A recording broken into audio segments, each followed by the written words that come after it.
د افغانستان د اسلامي امارت د زعیم امیر المؤمنین حفظه الله تعالی د فرمان پر اساس په ودونو کې پر بېځایه لګښتونو منع لګېدلې ده. په دې فرمان کې راغلي دي چې په ودونو کې د نارینه‌و او ښځینه‌و میلمنو تعداد باید په کمه اندازه وي. له زوم او ناوې پرته بل چاته تحفې منع بلل سوي دي او زوم او ناوې ته به هم ډالۍ د توان برابر ورکول کیږي. په فرمان کې ویل سوي دي چې موټرسایکل او نور قیمتي شیان دي په تحفه کې زوم ته نه ورکول کیږي. د هلمند اوسیدونکي حاجي نور محمد اکبرجان او عبدالخالق د اسلامي امارت د زعیم د دې فرمان ملاتړ وکړ او ویل د دې فرمان په عملي کېدو سره به د ودونو په مراسمو کې د کوژده سوو جوړو د کورنۍ ترمنځ پیښیدونکي ستونزې له منځه تللې وي.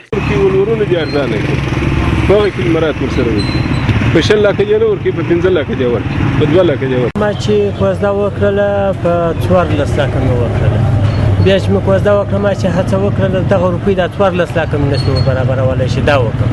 بیا مې مځکه ګرو کړله بیا مې واده وکړه بیا مې ترتیب برابر کړي معنا داسې ستړی کړم چې تر اوسه پورې مې هغه دغه نه دی غورځولی د ستړیا نه دی غورځولی.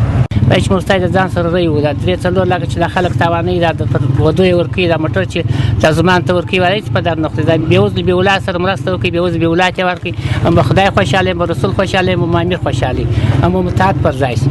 دیني عالم مولوي احمد شاه په ودونو کې د بېځایه لګښتونو مخنیوی د ټولنې خیر او ښېرازي وبلل. دی وایي د اسلامي امارت لخوا کوم فرمانونه چې صادریږي هغه د قرآن او حدیثو په رڼا کې وي.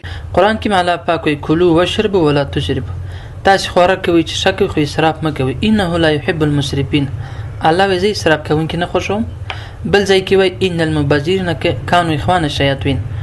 نو بېځایه لګښت چې دی دا د دې څخه منع راغلی د صحابه کرامو ودونه بل د نبي علیه صلات وسلام چې هغه کومې نکاحې کړي زموږ تاسې مندو سره یا د نبي علیه السلام لوڼې چې دي فاطمه رضی الله عنها د یا داسې نور بیبیان ودونه سوي هغه ډېر ساده وه.